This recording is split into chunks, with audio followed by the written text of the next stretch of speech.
Hello, I'm Berl Schwartz from City Pulse, and we are in the Message Maker studio in Old Town for our monthly check-in with the Mayor of Lansing, Andy Schor. Andy, good to see you again. It's good to see you, Berl. And for you, a Democrat, I'm sure this has been a great time with the results from Tuesday.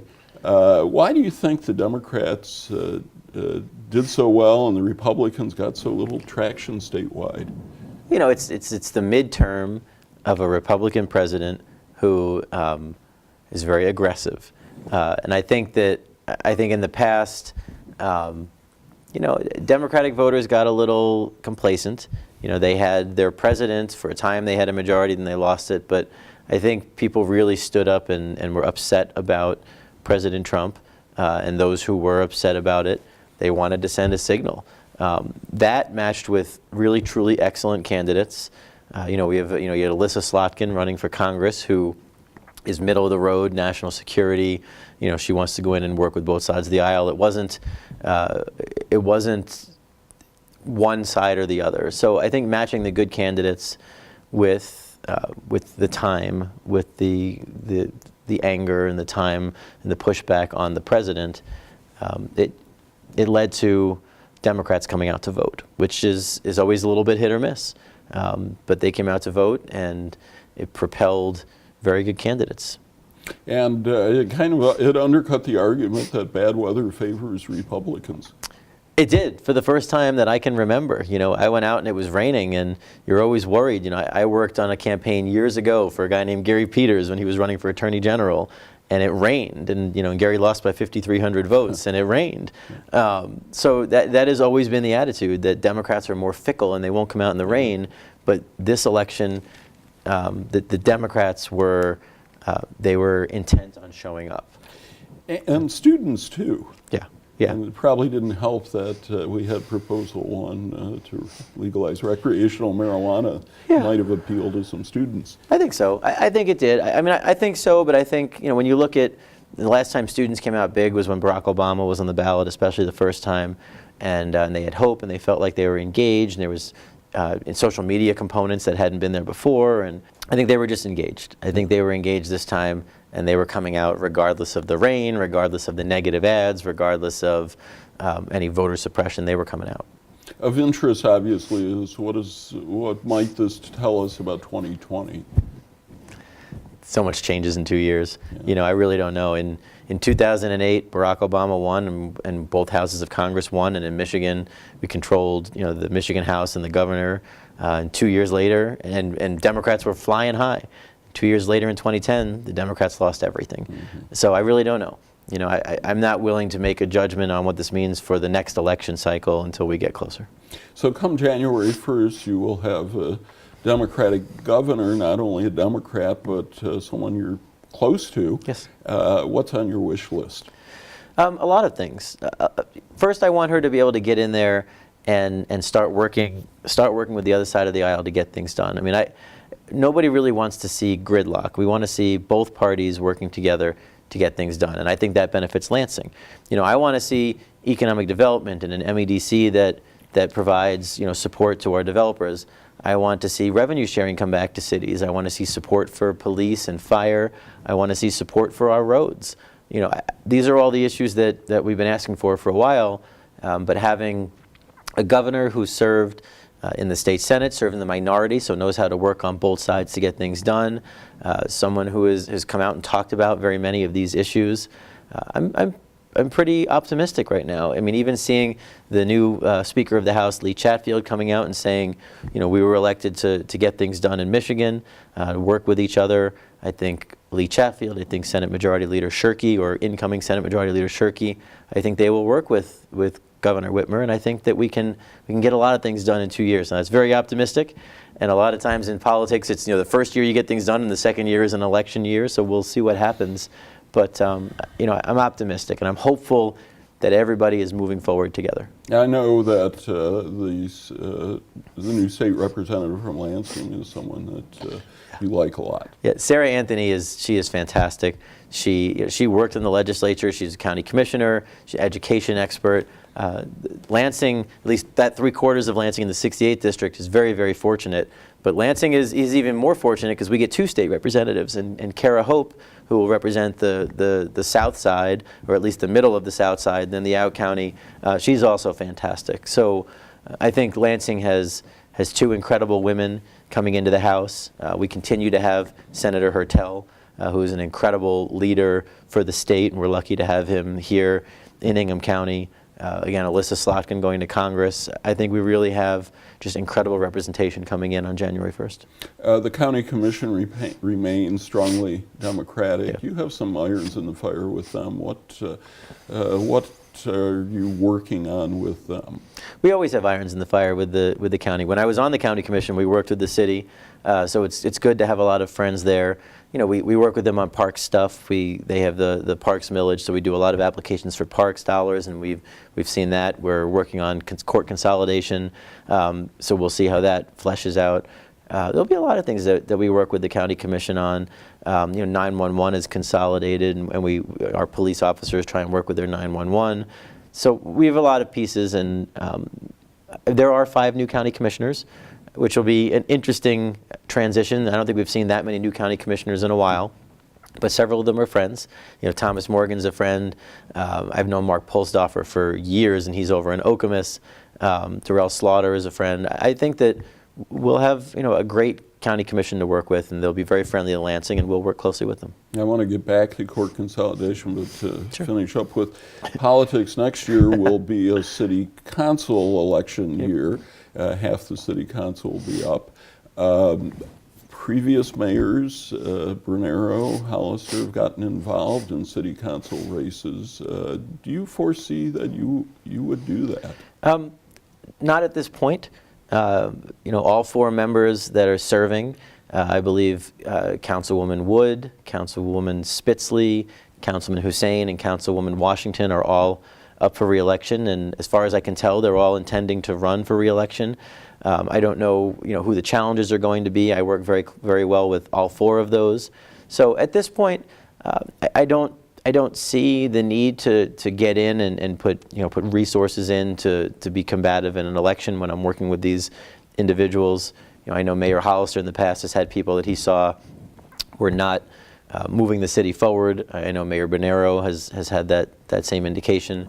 At this point, you know, I haven't had to veto anything in 11 months.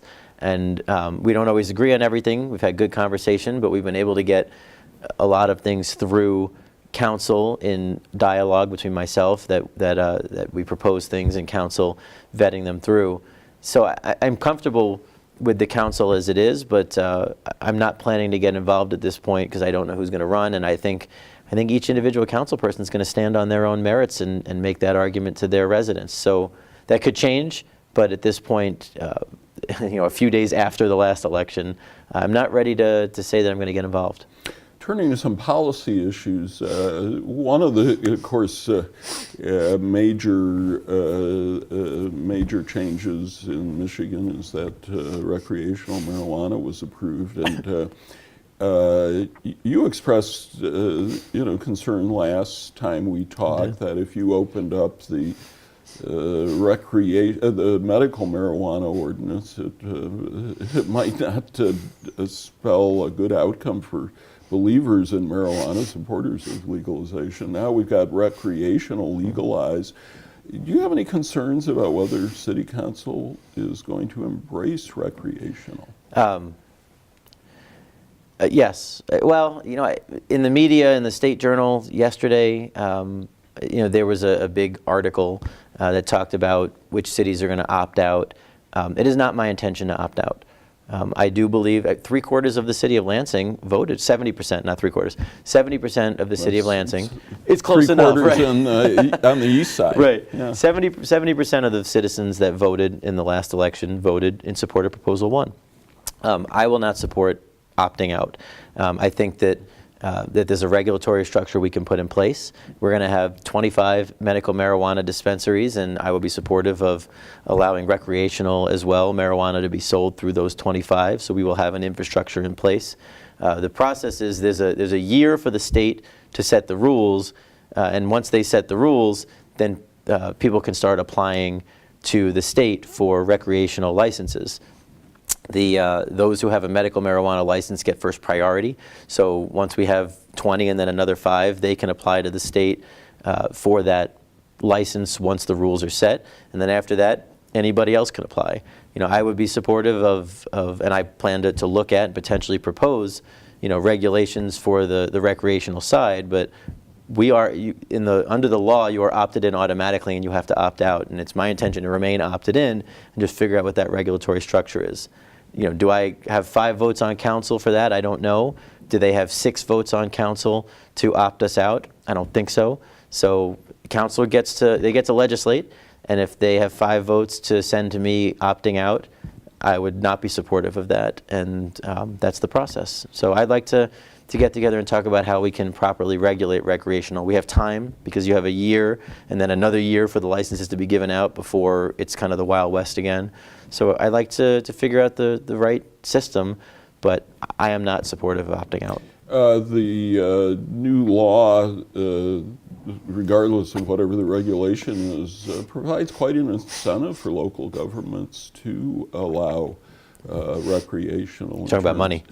Talking about money. Has the city put any kind of a price on what the city could gain if it does allow recreation? Not yet. Not yet. I mean, there's going to be, a process that will be factored in as we talk about, regulatory structure. Again, there will be an infrastructure in place. We'll have 20 and then another 5 after that. So I don't know what the revenues will be from those 25 going from medical to medical and recreational. Again, if we stalemate and if the council and I don't agree, or if a majority of the council and I don't agree, then there is nothing. Mm-hmm. And anybody can come in, and if we don't do anything, then after 1 year, any of the medical marijuana shops can apply, and then anybody else can apply as well. So it opens it up to everybody. We have not done an economic determination of what that means yet. As we talk, we're waiting for Judge Berl and the Court of Claims to rule on whether to continue to allow medical marijuana dispensaries that are not yet licensed to stay open. And the city was moving on its own, but another lawsuit got there first. So now, as I understand it, the city is going to join forces on the existing suit? Correct. The courts joined us with the existing suit. So the courts put us in with them. We will be part of the argument. The arguments are today. What is the argument? What is the city's argument for saying that these dispensaries should be allowed to stay open during the licensing process? Yeah, our argument is that we are in the middle of we are going through not in the middle, hopefully at the end. We are hopefully at the end of our process of licensure, and it's a big problem to say that that a business has to close and then a month later can reopen. We want continuity, we want sustainability. I think in the filing we said it's absurd to close down a business and then have it reopen a month later. We're going through our process under the law and under our ordinance. We're almost at the end. We'd like to start issuing, but we have to give people their due process. In essence, giving people their legal rights to appeal, giving business owners their legal rights to appeal a denial is now hurting everybody because everybody would have to shut down, many of them temporarily. Mm-hmm. So we said that doesn't make any sense. So we filed a lawsuit, myself and Chris Swope, on behalf of the city, just to allow folks to stay open until they get approval or denial. If they get an approval, they continue to stay open. If they get a denial, we shut them down. And we didn't think that setting an October 31st deadline really made any sense, not for us. You, I believe, had said you think by December 15th, which was the deadline before the state moved it back to October 31st, Correct. That you think the city of Lansing can finish the licensing process. Is that still realistic? I think we will get. I think we will have approvals issued. Will it be all 20? I'm not sure. again, people have their 30 days to appeal, and then if they appeal, they get to go before the board. I'm hopeful that we will get all 20 issued, but the clerk is working on this daily. And it may not be all 20, but it could be 15. It could be some subset. I'm confident that we will have licenses issued by then. Will it be all 20? We have to give people their due process, but there will be some number that have been issued. I'm talking with the clerk. I'm confident in his abilities to get that done, barring anything that's unexpected. Let's turn to court consolidation. The last time we talked, you said basically the ball was now in the city council's court. I believe you said you had East Lansing support, you had the county support, and it really was up to city council to Well, support it. That's not wholly accurate. Okay. So I guess I don't remember what I said. It's possible I said that. We've had conversations with city council. We've had kind of a briefing for them done by Judge Alderson and some others. So we have briefed them. I mean, realistically, in my opinion, right now, the ball is in the county and MSU's court. We have approached MSU about land at Jolly and Collins Road that they own to see if they're willing to allow that to be used for a consolidated court as well as a county jail. They're evaluating. They're taking their due diligence to evaluate. So the county is talking with MSU. If that happens, then I believe that would be a win-win for court consolidation and for having a county jail there. It's actually in I think it's Delhi Township. Technically, it's across the street from Lansing in the Delhi area, either Delhi or Lansing Township, depending on where. But it's the central location to the county. We would not have to worry about our lockup because that is close enough for us to bring fresh arrests. It's a consolidated district court, so that way the whole county can utilize that area. But again, it's not our land, so you can't just decide you're going to do something on someone else's land without them agreeing to it. So we're waiting to see the decision there. If Michigan State does not agree to that, then we have to decide where we would go with our courts. Would we consolidate with East Lansing, somewhere near our border there? So in essence, we're at the mercy of someone else right now, and if that doesn't work, we'll go to Plan B. If that doesn't work, we'll go to Plan C, which is looking at a new city hall somewhere and including a new lockup and the courts and six courtrooms. I would assume then that means there's no change on what's going to happen with City Hall because you're waiting on court consolidation. We consider we continue to look at different options and spacing, but we don't really know. We don't know the square footage that we're looking for yet. So, it's not like we ignore it completely. We still have different ideas and things that all kind of in a big list. But until we know the spacing, until we know where the courts are, until we know if we need a lockup, we really can't finalize. So, we continue to. It stays on the list of things that we're looking at.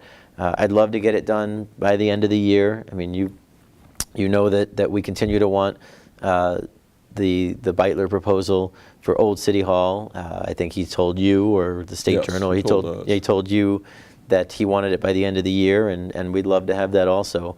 But we're hopeful that we will know if it's Plan A, B, or C for the courts by the end of the year, so we know what we can afford and what we have to finance and where we have to go for City Hall and how creative we have to be. So it's all still being mixed here. Getting back to court consolidation, next week we're going to report an interview with East Lansing Judge Andrea Larkin, who has expressed misgivings about having students locked up in the same facility with people arrested in Lansing.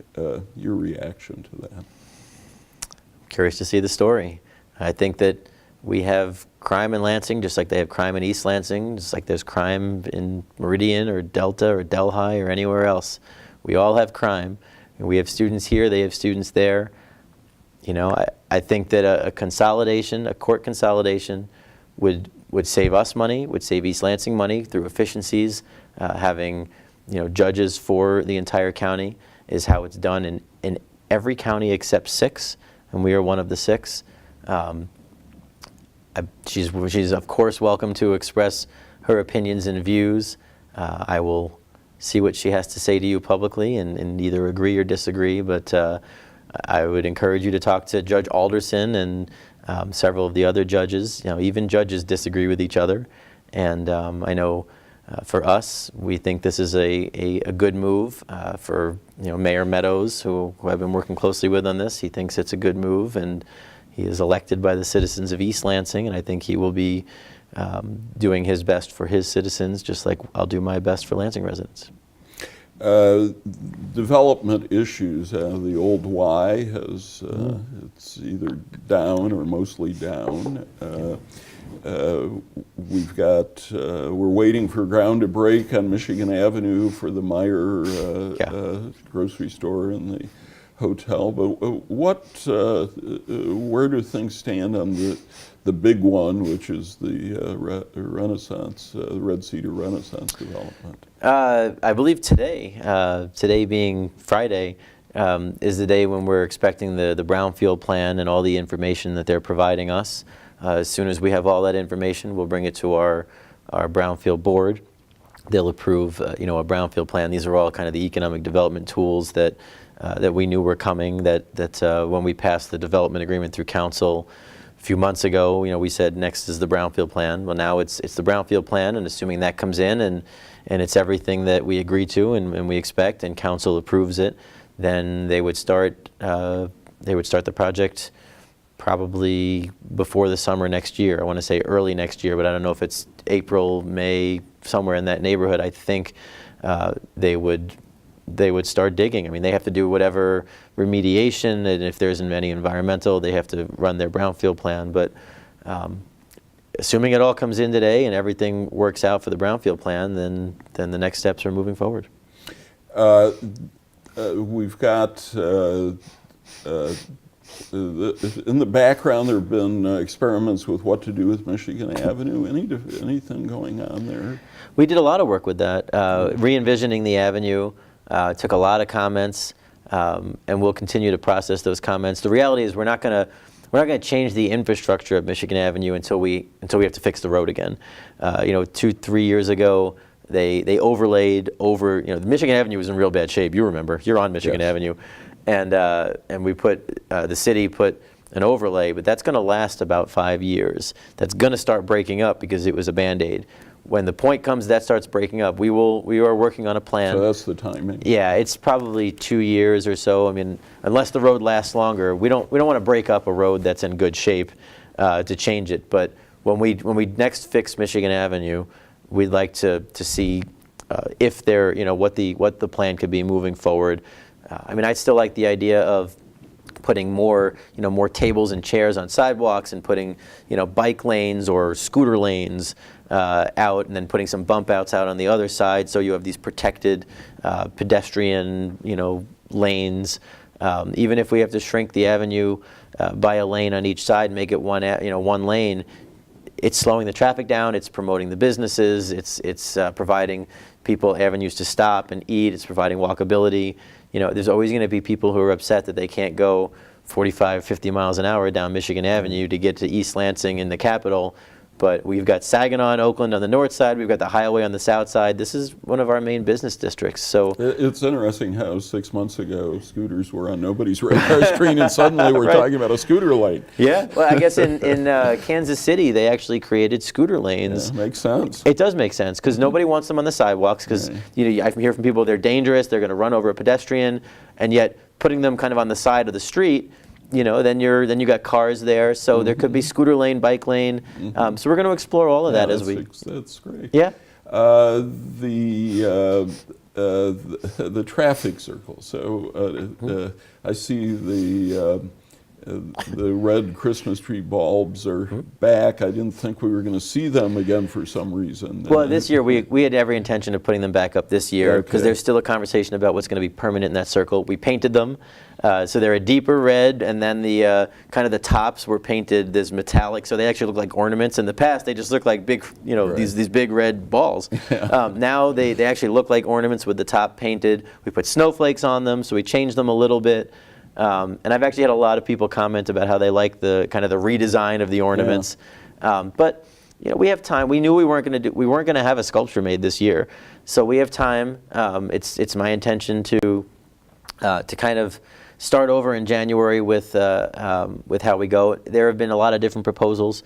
Our arts commission is looking at this and is having conversations. Well, let's back up a little. So the Yeah. Community Foundation offered to put up $100,000, Correct. ran a public contest, sort of, got 60 or 70 submissions, which they narrowed down to 4. Correct. 72.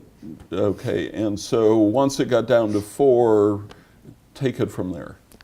Well, they put together a committee which actually had artists on it, had Lansing residents on it, had kind of art administrators on it, and they went through all the submissions and narrowed it down to their top 4, and then they put those out to the public.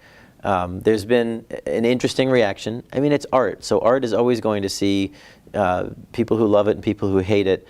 My concerns came when the questions about the process came out. There were questions about who is this committee that narrowed it down to 4? What did the others look like? How do we know that these are the best 4? Are these really reflective of Lansing? Should it even be reflective of Lansing, or should it just be a piece of art? Larry Costantino wrote a great story in the City Pulse, and again, he evaluated some of that. Should it be about Lansing or should it be about art? Now, I'd like to see something that reflects Lansing in that space. But does that mean it has to be a Lansing artist? It just has to be about Lansing? So all of those questions came up, and these were the 4 that were presented to the public. But again, we've seen some pretty significant backlash from art experts, not just Facebook trolls, but art experts, to say they don't understand the process. Who were the people who were evaluating? What did they use to evaluate? So. I've had conversations with the Community Foundation. I greatly appreciate the fact that they are willing to put $100,000 in. There were questions about funding. Is $100,000 enough funding? We're not putting City of Lansing taxpayer dollars in. There may be others that want to put money in to match that $100,000. What I asked was that we reopen it and allow any other artists to submit if they felt they missed the opportunity. Now, this was put out by the Arts Council as an RFP far and wide. I had an artist who complained to me he didn't put in, and I said, this was put out. He said, I know, I saw it. I just didn't think to do it, but now I'd like to. So we have to give people opportunity, even if they missed the first opportunity. And I'd like for people to know what was bid on. Now, we may just end out starting over, and if the money is still there, we've got time, because this is for sometime before next year, before next end of the season next year. But I'd like to see it done a little more transparent. Given the significance of the location, I mean, it would be hard to think of a location more important than that traffic circle. And given that we've got a pretty good economy, why not designate some money for this? Maybe not everything by next year, but in the next couple of years, say, yeah, because I was on the committee that helped pick the Inspiration, the sculpture by the City Market, and that ended up costing over $300,000 10 years ago. Sure. And granted, we set a high standard for, and it was a California artist, well established, but I understand there are more pressing priorities, but in the scheme of things, in a $100 million a year budget over the next several years, could the city find something to put into what is really a monumental piece of art? We put a lot of money into public art and public space. We've put money into facade improvement, which is working. We have put money into arts grants, which is working. I'm leery of putting $100,000 of city funds into a sculpture. I think there are private entities out there that are willing to do that. You already have the Community Foundation. You know, you're a member of Rotary, and Rotary has been very involved with public art. There are foundations and others, and if it's that... The Art Foundation. The Art Foundation, yeah. right. If there are that many, if this is such an important space and there are art foundations out there that are willing to put in, that's my preference right now.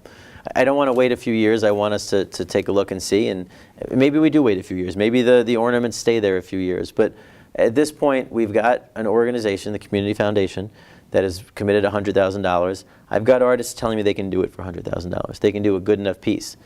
If it's not good enough to the public, and we need to back up and see if we can get more, then we'll look at that. First, I'd like to see if we can do it for the $100,000 that the Community Foundation has committed. If there's someone else out there, I'll tell your audience, if there's someone else out there that wants to commit funding, we'd love to see it. Again, there's a ton of public art that's being proposed. We're going to have a new piece down at Pleasant Grove and Holmes. It looks like a piece coming up by the airport, a very cool piece where there's already money committed for it. For Peckham. Correct. Yeah. So we do have a lot of public art going on.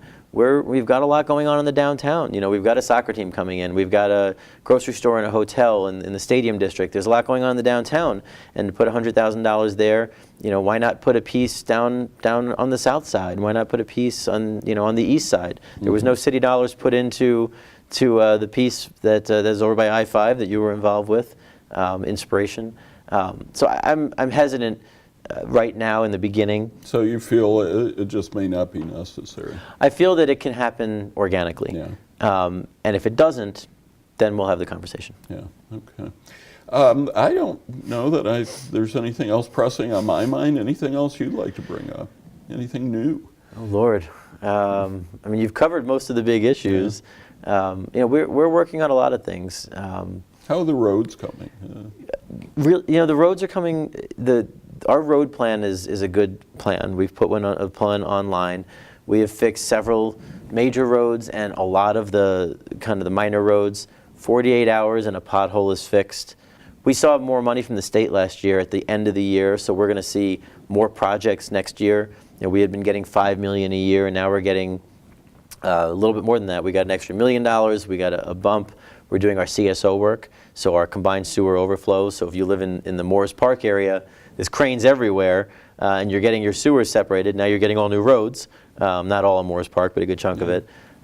So, you know, it's little by little. This is my commitment in the campaign, is that little by little we increase the capacity. You know, we put some general fund money in. So we're increasing capacity little by little, and the more that we know how much money we have in advance, the more we can do our pre-engineering, figure out the roads, you know, what needs to be fixed. We can hire companies in advance.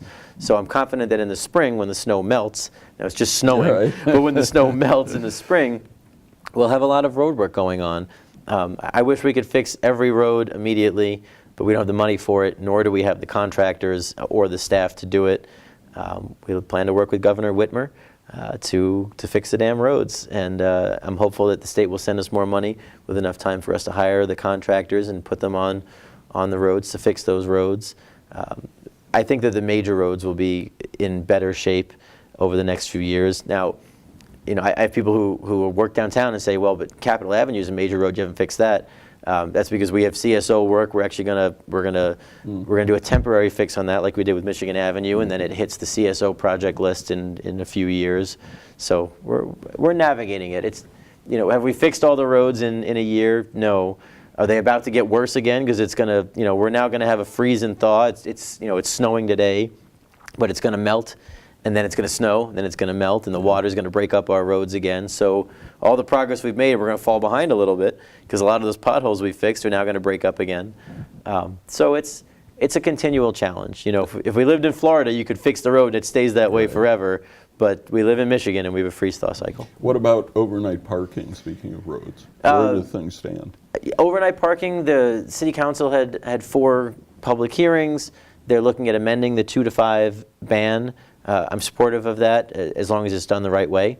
I think that the intention right now, as I talk to different council members, is to go to a permit system, which, again, I will be supportive of, as long as we do it in a way that's efficient, that's not too expensive to the city. A pay-to-park permit Yeah, system? in essence, you could pay and get, theoretically, you could get a 1-year permit to park on the street, or to give to a friend who comes to park on the street, and then potentially additional kind of 1-day on-street parking permits.